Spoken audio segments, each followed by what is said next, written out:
Bueno, hoy seguramente algunos tienen como excusa que no había agua para bañarse. Entonces,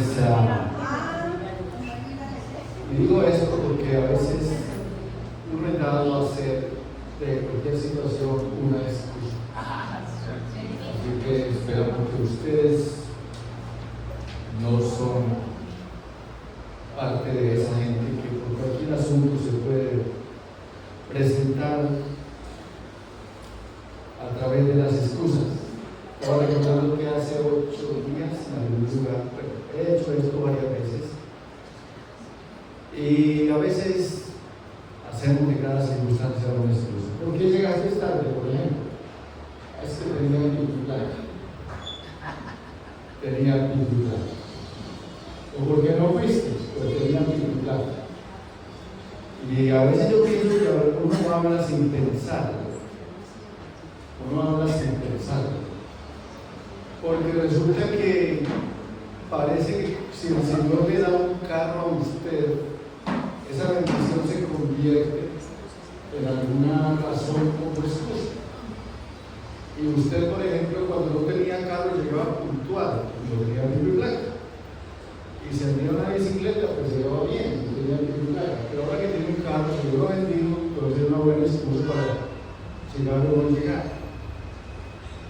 Y mientras adorábamos, yo pensaba que Dios tiene mucha misericordia de nosotros, porque uno piensa, ¿cuáles son los hijos que a Dios le adoran? ¿Cuáles son los hijos que a Dios le alaban?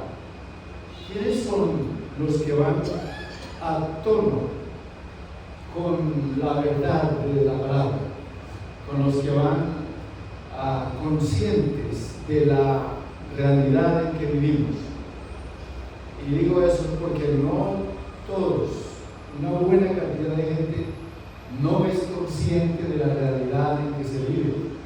Por eso, gracias al pastor Alpidio, que de alguna manera aquí nos hizo recordar para orar de la gente que esta semana murió: policías, soldados, civiles.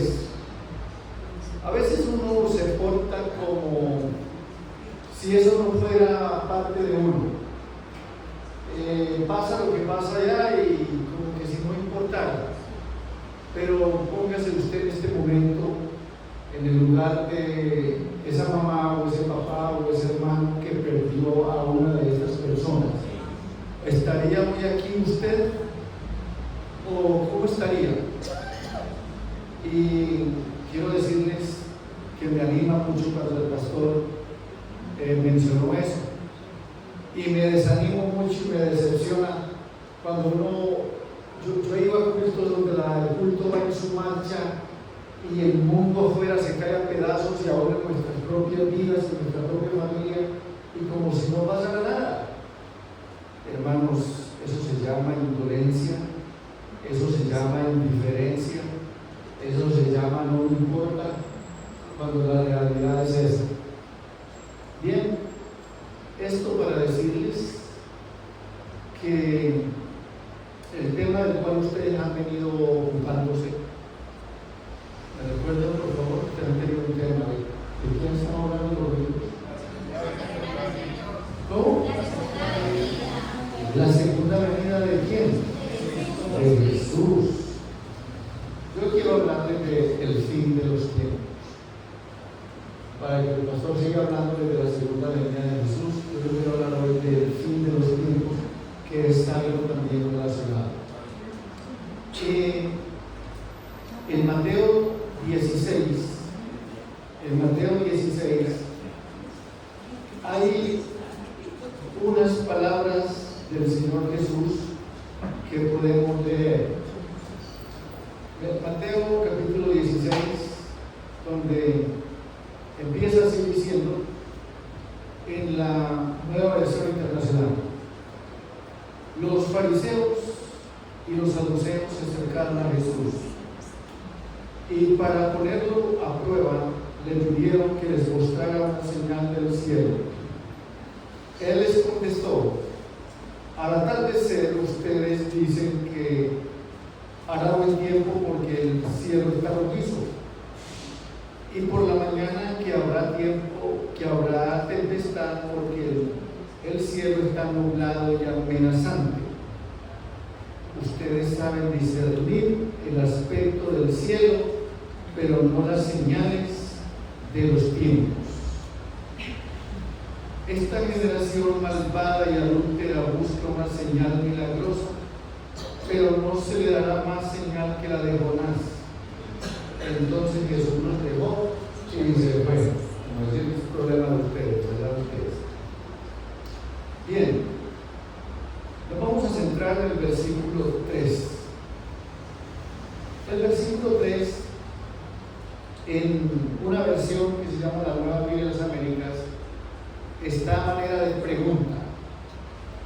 Y la pregunta es: ¿saben ustedes discernir el aspecto del cielo, pero no pueden discernir las señales de los tiempos? ¿Saben ustedes discernir el aspecto del cielo, pero no pueden discernir las señales de los tiempos? Los que somos ya de cierta edad, lo que llamamos por ahí, los que somos viejos, algunos se sienten como medio ofendidos y les dicen que son viejos. No entiendo por qué cuando eso se nota por encima. Entonces, yo a veces, pues para que no se sienta ofendido, yo le digo: usted no está viejo, usted está crocantico. Porque empieza a agacharse, se le traquean todos los huesos, algo así, usted está crocantico. Ustedes recuerdan, los que estamos ya por esa edad de crocantico, de viejos, nuestros abuelos, nuestros padres, al comienzo del año había un término para cada día de enero, los primeros días de enero, para definir cómo iba a ser el tiempo del año. ¿Se acuerdan cómo esa palabra? Las cabañuelas. Entonces, si el 1 de enero empezaba un día como nublado, algo fresco, ¿qué decían? Se espera que va a ser enero no tan caliente. No tan caliente. Si febrero seguía así, o al contrario, estaría muy iluminado, febrero va a ser bien caluroso. Y así en ese orden, marzo, abril, y de pronto pues todo eso coincidiría. Para después concluir de cierta época para acá, que los tiempos están muy cambiados, que no es como realmente se suponía, que los tiempos están muy cambiados. Hay otros estudios, esos estudios a mí me parece que son más acertados. Por ejemplo, hay aplicaciones, yo miro de vez en cuando una de ellas, cuando quiero pensar cómo va a estar esta noche o mañana que me toca madrugar, y entonces yo miro y digo: parece que va a estar, y miro hasta la temperatura, esté por acá o en otra parte del mundo. Yo hago eso y quiero decirles que la mayoría de las veces resulta verdad. Bueno, dejando eso ya a manera de nota introductoria para lo que nos corresponde hoy, yo quiero que meditemos en esa pregunta del Señor Jesús para ver si tenemos respuesta. Y a mí me parece que no es fácil tener respuestas a las preguntas de Jesús. No es fácil. Porque ¿qué le contestaría a usted? ¿Qué le contestaría yo a esa pregunta? ¿Sabe usted discernir el aspecto del cielo, pero no pueden discernir las señales de los tiempos? ¿No pueden? Según Jesús,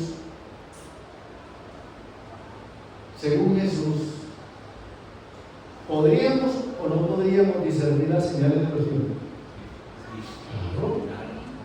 Y si no las discernimos, ¿es por qué? ¿Por qué creen ustedes? Porque no estudiamos la Biblia. sobre qué dice la palabra acerca de los tiempos. ¿Por qué otra? ¿Ah? Vivimos más en un entorno egoísta, donde siempre estoy pensando, primero yo, segundo yo, siempre yo. Y es decir, entre más ponga el foco en mí, con mayor razón me desentiendo de lo que está pasando por allá. Y que cuando alguien me dice, vea, abra los ojos, ponga cuidado. Y así, cosas como ese estilo.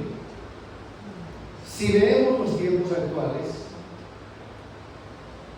a la luz de la Biblia, tendremos muchas ventajas. Por ejemplo, si leemos los tiempos actuales de acuerdo a la palabra de Dios, podemos entender el comportamiento de las personas. Si leemos la Biblia como tal, vamos a entender por qué pasa lo que pasa. Entonces, por ejemplo, si abrimos en 2 Timoteo 3, si leemos en 2 Timoteo 3, dice, ahora bien, ten en cuenta que en los últimos días vendrán tiempos difíciles. La gente estará llena de egoísmo y avaricia.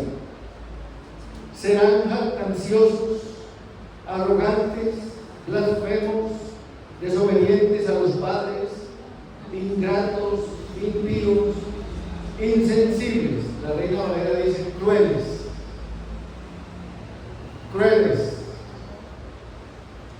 Hermanos, qué crueldad. Qué crueldad, por ejemplo, el ser humano contra el ser humano, qué crueldad. Eso que decía el pastor hace un rato, yo lo leí, de que detectan un audio del autor de la muerte de los policías, reportándole a otro cabecilla, coronamos, y celebraba, coronamos. Eso es crueldad. Eso es crueldad.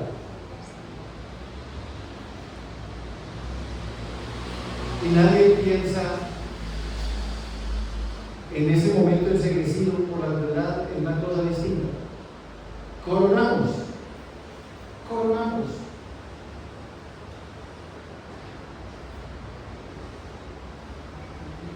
Pues dicen que uno de los autores, o el principal autor de esa crueldad, fue un cabecilla que hace un año detuvieron en una camioneta de alta gama, y el gobierno, en cabeza de la fiscal, que todavía es fiscal, dio una orden de que no los detengan, suéltenlos, y son nombrados gestores de paz. Eso es lo que pasó. Eso no es un cuento, eso es real. Eso es real. Entonces sí queda como muy difícil para esta mente como la mía decir, qué tristeza que el estamento, el sistema en cabeza de gobierno esté del lado de los malos. Entonces, ¿cómo no aceptar en mi mente que son lo mismo? ¿Cómo no aceptarlo? Crueldad. Eso del ser humano para con el otro. Lo que hizo Caín al comienzo para con su hermano Abel, crueldad. Y así de ahí en adelante, la historia en su escenario exhibe y refleja actos de crueldad. Ayer, un compañero con el cual practico al deporte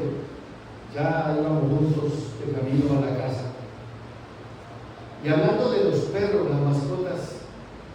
Él me decía que tienes dos mascotas, más que todos llegaron a mi casa por mis hijas.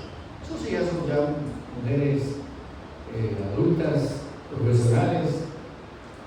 Entonces me dijeron qué tipo de mascota le dieron. Un par de criollitos, uno de ellos, dice él, lo publicaron en la red.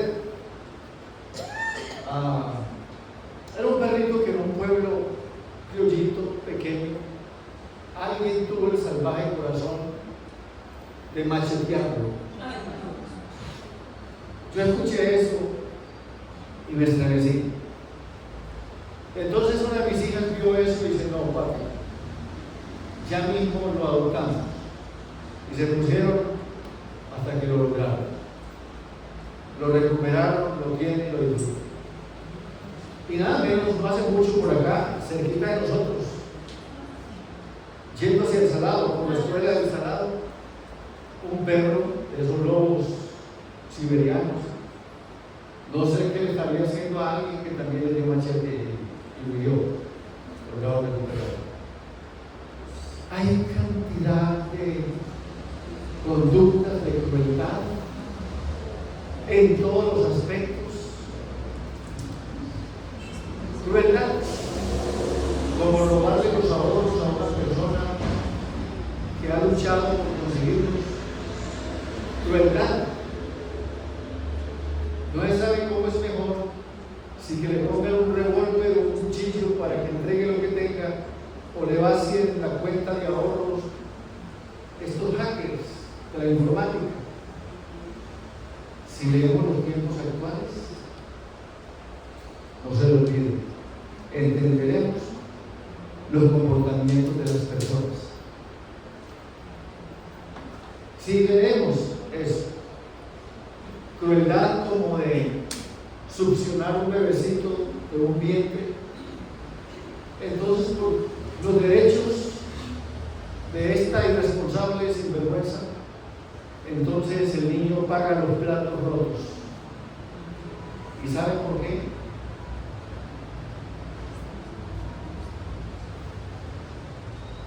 Yo les voy a mencionar algunas cosas que son parte de una larga lista. ¿Saben por qué todo esto? En primer lugar, porque se ha ridiculizado las verdades de la Biblia, y a eso se le llama pluralismo. ¿Saben qué es eso del pluralismo? Pues son ideas, o mejor, para que suene más feo, caprichos,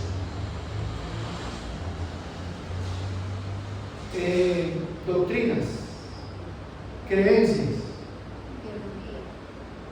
ideología, exacto, y no decir absolutamente nada. A eso se le llama progresismo. Y Colombia tiene el sistema de gobierno actual, sistema progresista. Y la gente se disfruta. Progresismo, vamos para adelante. El cambio es ahora, pero la inversa. A eso se llama pluralismo. A eso se le llama, repito, pluralismo. Entonces, en segundo lugar, se adora a otros dioses, y a eso se le llama multiculturismo. ¿Sabe qué es eso?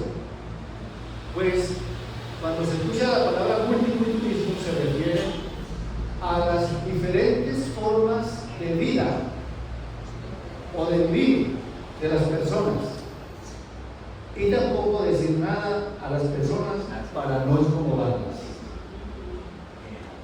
Ese es el sistema. Cuando Evo Morales, el cocalero aquel boliviano, llegó al gobierno de Bolivia, hay que verlo así, la palabra con la cual hizo él todo su montaje político fue esa: multiculturismo y pluralismo. Las dos cosas las unió. Y cuando uno llegaba al aeropuerto de una de esas ciudades, a Santa Cruz, decía: bienvenido a la República Boliviana, la República multicultural,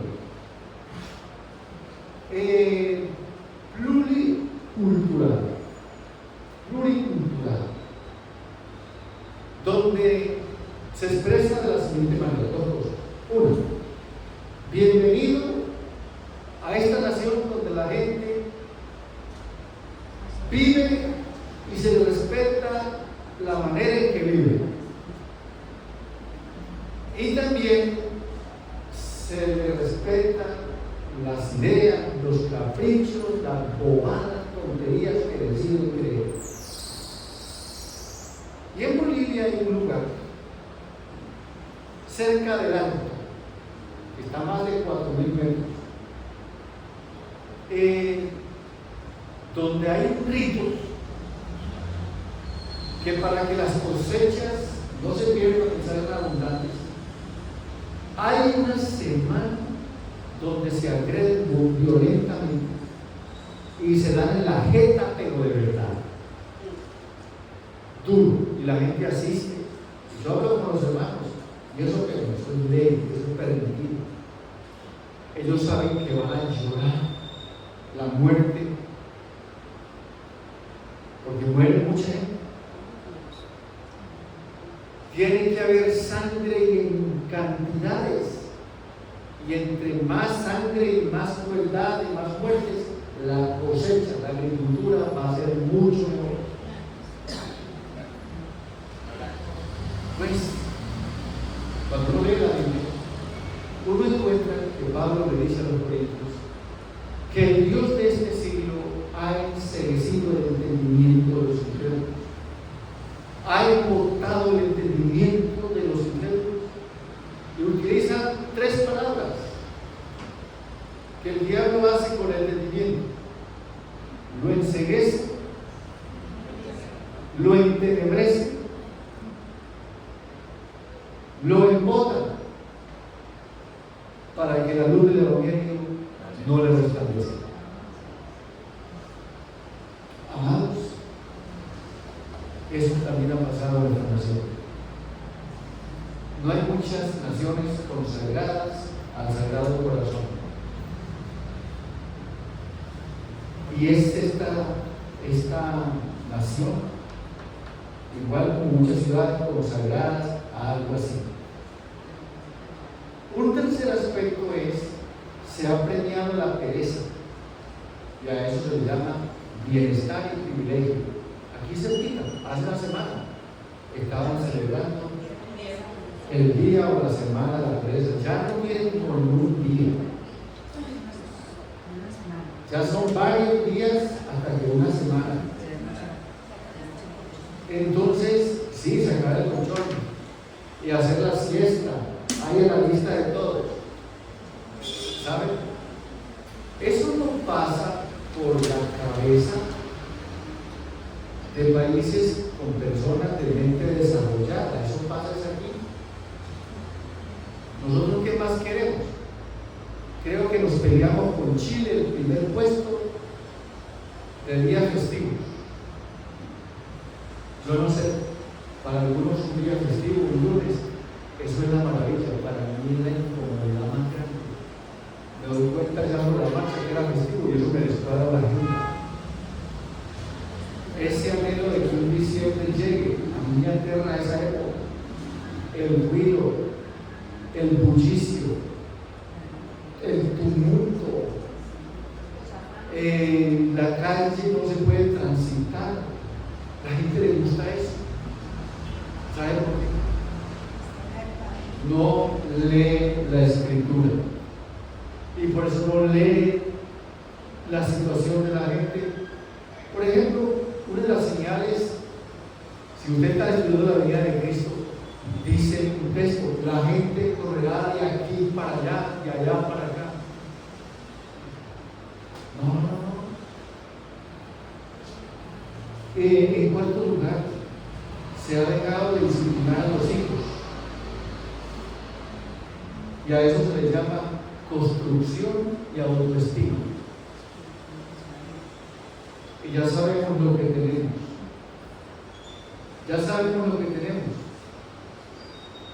Algunos papás se dan la pela todavía porque fueron muy duros, que fueron desmedidos en su forma de disciplinar. Pues ya por lo menos lo reconoció, ya sabe que se pasó de la línea y tal cosa, pero no pasen todo el tiempo a la pela con eso. Puede hacer otras cosas que simplemente atormentarse. Yo no sé si nuestros abuelos se atormentaron por eso o nuestros padres, pero ¿qué hubiera pasado si no nos hubieran tratado como nos trataron? Yo lo dejo a la mente de ustedes.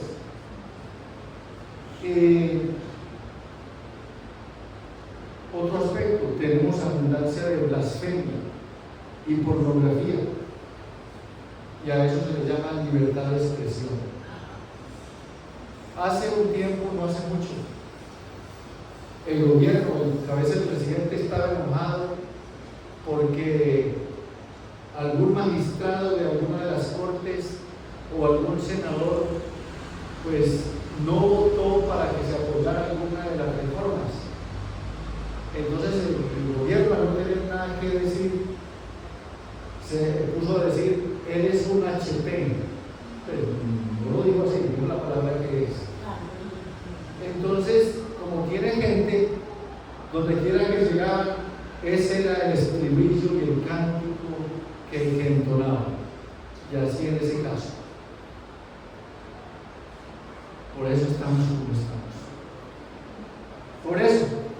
Y no se les puede decir nada. Entonces viene el monseñor de Colombia, como de Mesías, para acercar las partes y decirles: hay que bajarle el tonito, hay que bajarle el tono. Cuando resulta que ellos tampoco le han pedido perdón al país, porque en algún momento levantaron el tono contra los evangélicos para agredirles en sus lugares de reuniones. En estos días yo hablaba con alguien, yo participé de esa tragedia, víctima donde, ¿por qué yo, con el único pastor que había en ese pueblo, que no era de la misma corriente, de la misma denominación, tratamos de solidarizarnos y apoyarnos juntos ante la agresión del cura? El cura en la misa, en vez de exponer el evangelio, exponía la agresión contra los evangélicos del pueblo. Entonces los evangélicos, después de que se confesaban, los católicos, después de que se confesaban y comulgaban, salían a atacar a los evangélicos con piedras en pleno culto, nos agredían. Y al otro día que íbamos a abrir la puerta, porque a veces vivíamos ahí mismo, las paredes enfrente del lugar donde nos reuníamos aparecía sucio, con bolsas de estiércol que tiraban a la pared. Y vaya a lavar usted la pared, porque la pared no era de ladrillo o revoque pues de cemento, era una tapia, y vaya a tratar de lavar una tapia. Vaya, póngale manguera a eso. ¿Qué hace? Entonces era bien difícil. Estos viejos tampoco han bajado el tono, no han salido a pedir perdón. Los viejos que conocimos las arengas de ese santo de Antioquia, para algunos, del monseñor Miguel Ángel Willis en Santa Rosa y Alemania. Ese sí que tiene muertos encima. Hermanos, a eso se le llama libertad de expresión. Pero no es una cosa. Se llama libertad de expresión si ellos actúan como actúan. Pero si desde aquí, de este púlpito, se va a decir que es un homicidio lo que se causa en el vientre, hasta cierran la iglesia. Entonces libertad de expresión para lo que ellos hagan, pero no es libertad de expresión para nosotros si anunciamos abiertamente el Evangelio. ¿Ustedes consideran que es lo mismo que ellos llaman libertad de expresión? No hace mucho, en la reunión que teníamos la Alpujarra, hablando de alguien se fuera de decir que teníamos libertad de expresión, libertad religiosa, y un pastor se levantó y le dijo a ese concejal que no quiere a los evangélicos, a ese nombre que ustedes conocieron, Bernardo Alejandro Guerra, y le dicen así: ¿cómo les parece que lo que es libertad de expresión para uno no es libertad de expresión para otro? Y les mencionaron la Virgencita de la Guacatal, la romería, ahora podemos pensar, la romería que se hace, donde pueden obstaculizar el tráfico en ese sector. ¿Todo por qué? El oficio religioso para la Virgen de la Guacatal. Pero vamos a suponer que en vez de Virgen allí hubiera una iglesia evangélica. La harían quitar. Porque el plan de ordenamiento territorial así lo dice. Entonces lo que es libertad de expresión para unos no es lo mismo para otros. Hay que leer los tiempos, las conductas de las personas a la luz de la palabra. Hay que leer lo que llaman los abogados el espíritu de la ley a la luz de la ley de Dios. Hay que leerla. Entonces, eso que se llama abundancia de blasfemia y pornografía se le llama libre desarrollo de la personalidad también. Está viendo pornografía, dejemos que su personalidad se desarrolle. Eso está bien. Y también otra cosa más en la lista: se ha institucionalizado el perjurio y el engaño en el Estado, y a eso se le define como algo políticamente correcto. Se condena la corrupción y decimos: la corrupción está acabando con este país. Pero la historia registra que Colombia tuvo un presidente que él dijo que la corrupción era no del todo mala, siempre y cuando se aplicara en las justas proporciones. Atentamente, Julio César Urbano. Entonces eso que se tomó como una máxima de un padre de la patria, y de eso se respaldan los corruptos. Lo triste es que situaciones como esta las vamos aceptando y las vamos normalizando, lo cual hace que vayamos a la destrucción. Eso se va normalizando. Robar es normal, matar es normal, ser un violador es normal. Cáigase en cualquier acto, entonces casa por cárcel. Y resulta que esa casa es una mansión. No se puede imaginar el sufrimiento que tiene un personaje de estos. El evangelista Moody, que hemos conocido en la historia de la iglesia cristiana, lo advirtió a los creyentes: los cristianos deben vivir en el mundo, pero sin llenarse del mundo. Toca vivir en el mundo, pero no coman del mundo. No se llenen del mundo. Porque es normal que un barco viva en el agua. Es normal que un barco viva en el agua.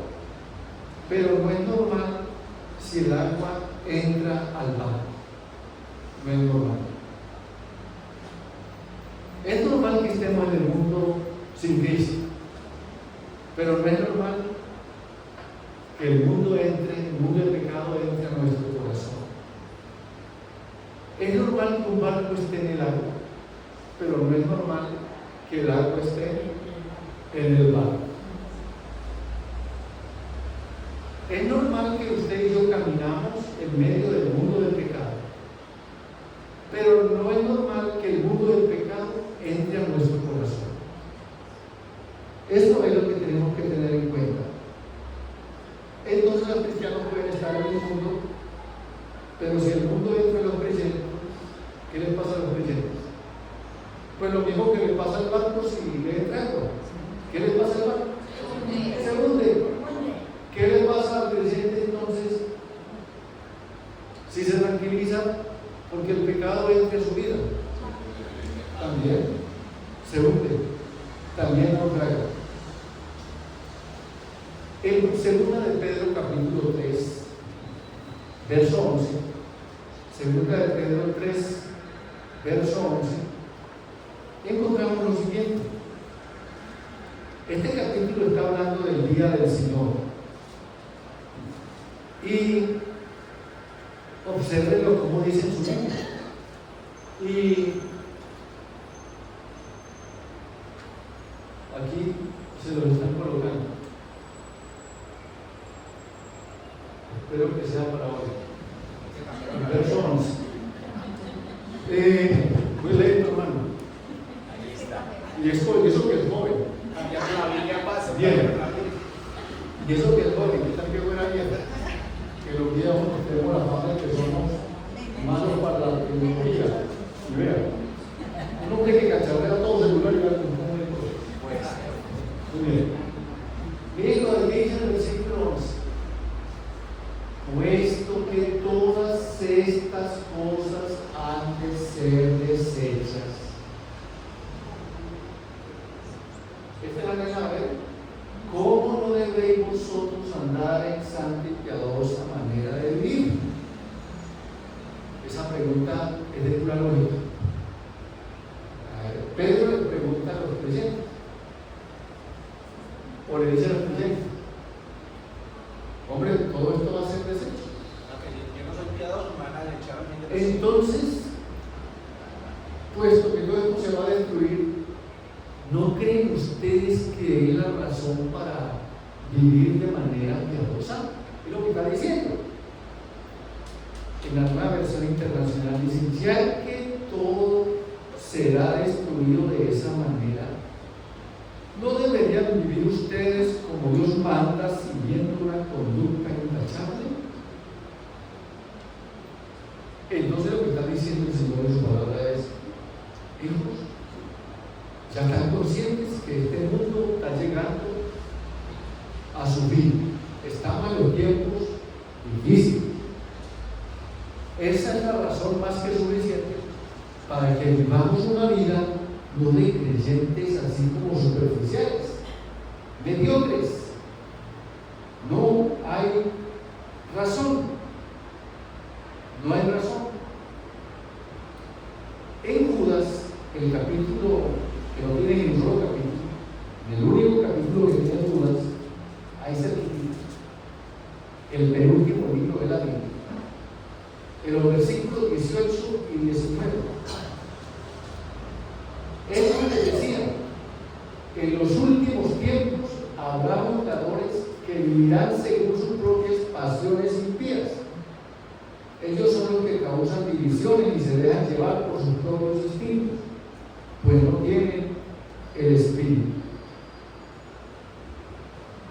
Entonces, miremos lo que aquí nos dice. Si observamos lo que nos acaban de colocar ahí,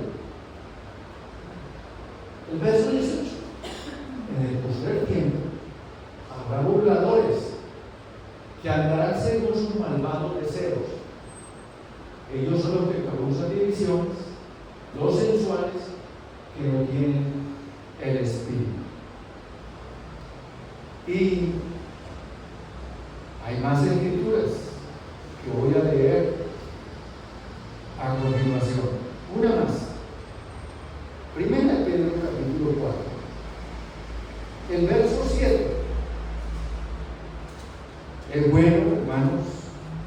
que fijemos los ojos en la palabra. Primera de Pedro 4, verso 7. Mas el fin de todas las cosas se acerca. Hay que pensar en eso. Ser pues sobrios y ¿qué? Hermanos, ¿qué realidad da ese versículo? A veces no vivimos conscientes de la palabra. Una vez los discípulos le dijeron al Señor: Señor, ¿qué edificios? ¿Qué rascacielos? Si uno está en una ciudad donde ve edificios modernos, altos, imponentes, lujosos, la gente dice: uff. Hubo una época que molestaban al paisa a los que venían de otra parte, porque el paisa vive más en línea, o vivía, no sé, en buena parte todavía, a sus dichos. Entonces le hacían broma y le hacían chiste por el nombre del edificio más alto de la época. ¿Saben cuál era? ¿Ah? Aquí en Medellín. Coltejero. Acá en Medellín. Entonces, alguien que de otra parte molestaba a un paisa: hombre, ¿cómo se llama el edificio más alto acá? Y el paisa decía: Coltejero. No se llama Coltejero. No. ¿Cuándo le cambiaron el nombre? Y él no sabía que esa otra persona le estaba haciendo una broma. Ese no es el nombre del edificio, no es Coltejero. Se llama Hijo de los Demonios, Hijo de los Diablos, Hijo de los Infiernos. Así, en esa época los abuelos eran una cosa extremadamente.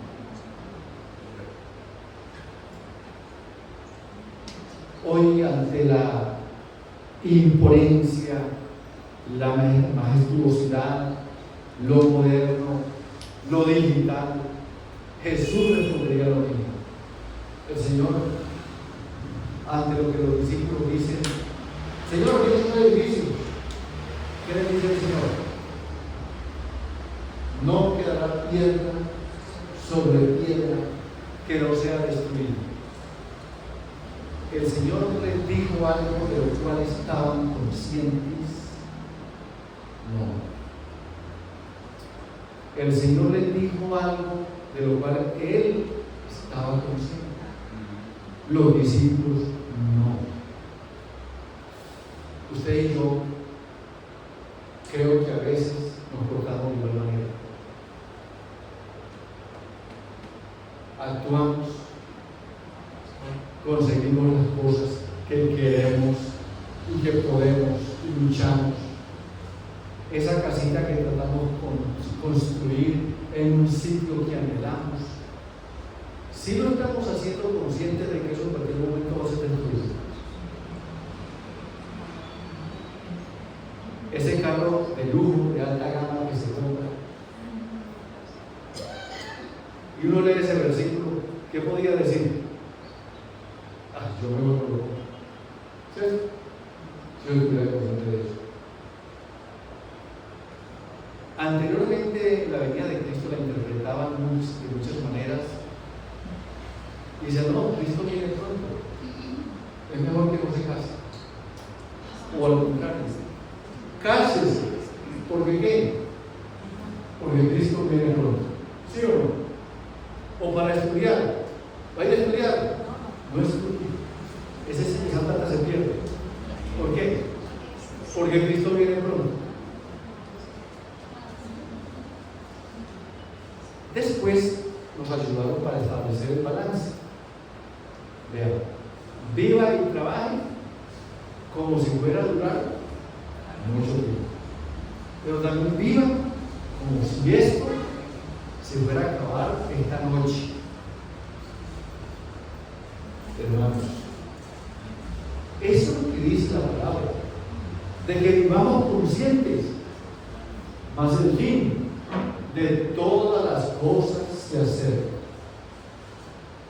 Hace poquito, un par de semanas, en honor a las víctimas de Hiroshima y Nagasaki en Japón, y los japoneses quedaron vacunados para toda la vida, no armas nucleares. Pero eso no disminuye la posibilidad que uno de estos 2 o 3 locos que tenemos les dé por hacer uso de esas armas. El fin de todas las cosas se acerca. Dicen, no, eso es por allá, eso no nos alcanza. Pero cuando dicen que un misil es capaz de atravesar todo un océano, saben dónde apuntar, saben dónde pegar. Bien, fuego que al explotar consume lo que sea. No, eso no llega porque el hidrante del sector donde yo vivo está bueno, pero no piensa en la red de gas domiciliario y así.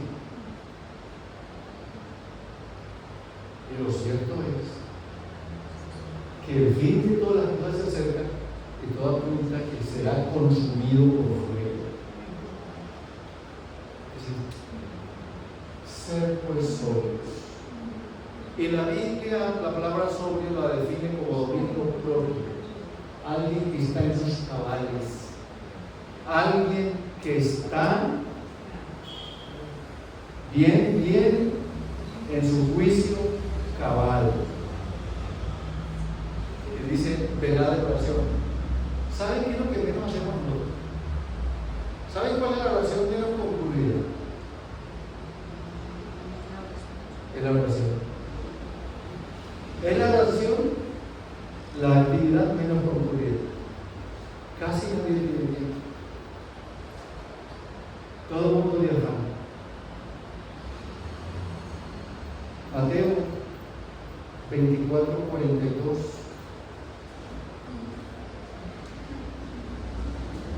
Hablando de los tiempos finales, dice: por lo tanto, manténganse despiertos, porque no saben qué día vendrá su Señor. No saben qué día vendrá su Señor. Vamos a volver hoy. Entonces, una cita más nos puede ayudar un poco.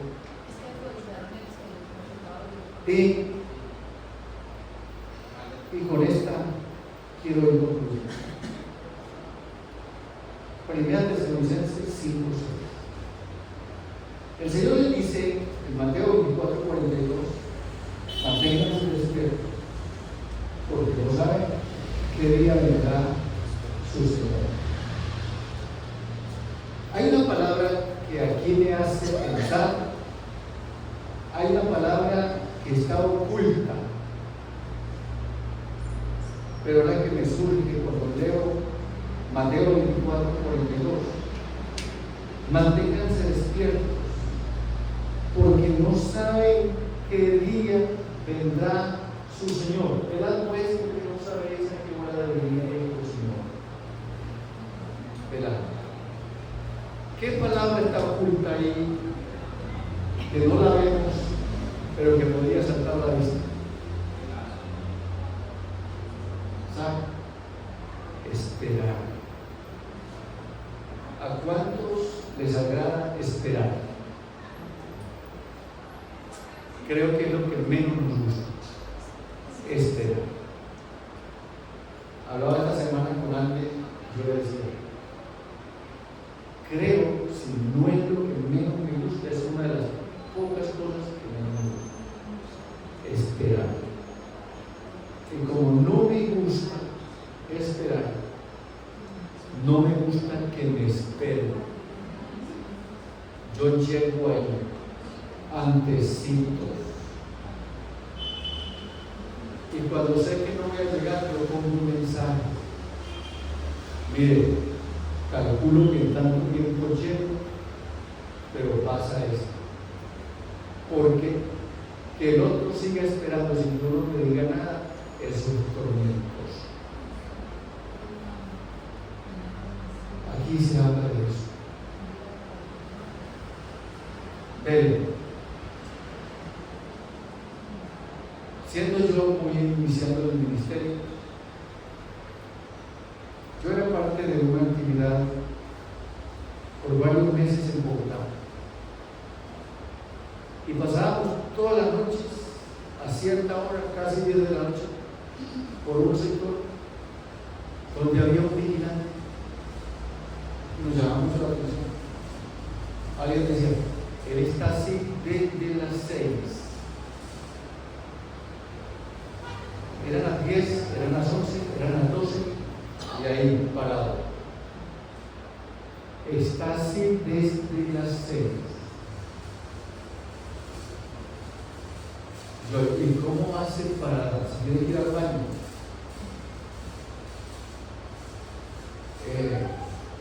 Él es el vigilante principal, el número 1.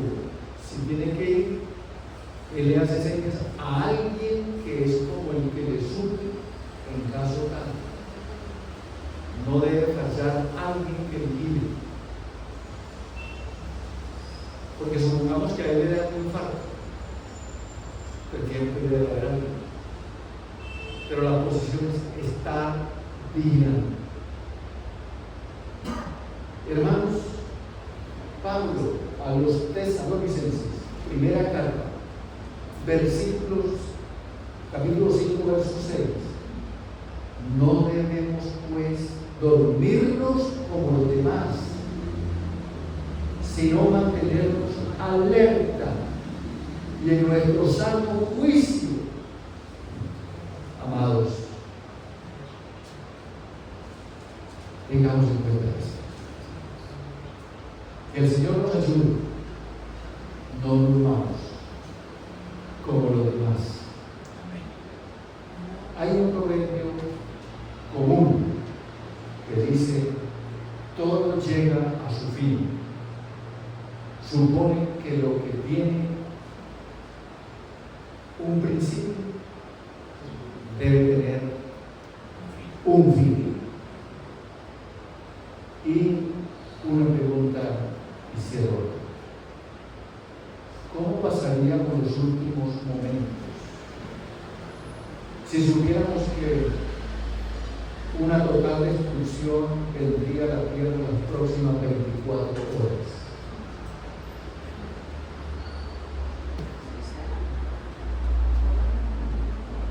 Si usted sabe que las próximas, que dentro de 24 horas va a haber una destrucción total, ¿cómo pasaríamos estas últimas horas?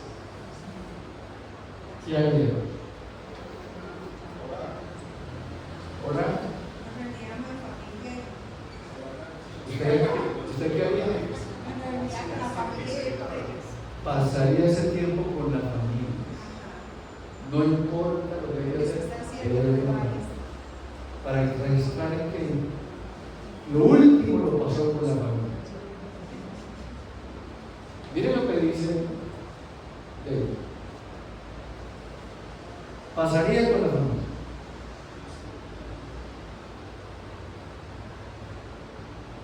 ¿Sabe por qué? Porque ama mucho a la familia. No es que él ama mucho a la familia. La ama, pero no mucho. ¿Sabe por qué? Porque es el último tiempo que tiene. Mientras no le hablaron de destrucción, ella no tenía interés en reunir a la familia. ¿Sí me voy a entender? Ella seguía en su vida normal. Converse con las amigas, tome café, vea los programas que quiere ver. Familia no aparece por una parte, pero por el video. Por allá dijeron orar. No es tanto deseo de orar. ¿Sabe por qué va a orar? Porque la destrucción viene. Pero mientras no le dijeron orar, destrucción, seguía la vida normal. Ya tomando café con la vida. Exacto. Amados, ¿sí entendieron la pregunta? Para decir que no estamos conscientes de la vida que vivimos, que no estamos conscientes de la vida que llevamos. No estamos conscientes. Y el fin de los tiempos se acerca.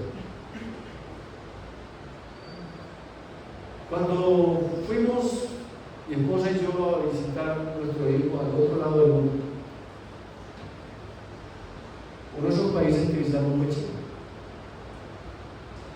Y yo iba leyendo un libro con esos días que se llama El fin de los tiempos. Un librazo. Impresionante. Es un autor que va colocando los acontecimientos del mundo a la par de varios textos de la palabra, de varios libros. Y todos están, todo. Nuestro amigo que vivía ahí, yo le dije, hijo, este autor dice esto. Tú que vives acá, ¿qué dices? Eso es exactamente verdad. Eso es verdad.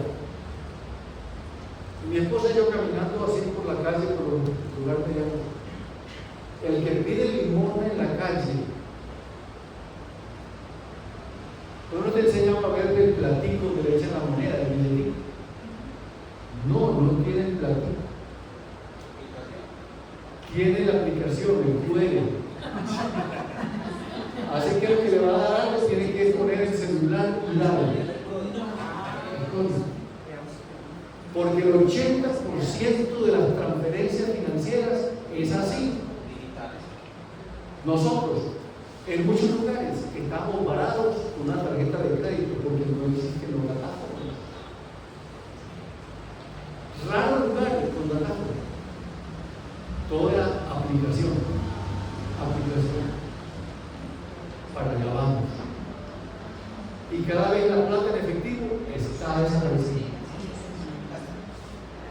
Y así en ese caso. Si el pastor no cambia, se va a quedar sin ofrenda.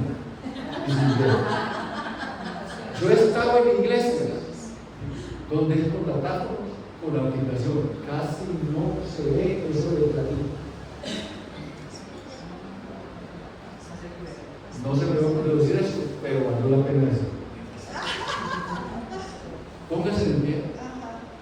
Y el fin de los tiempos se acerca. El fin de los tiempos se acerca.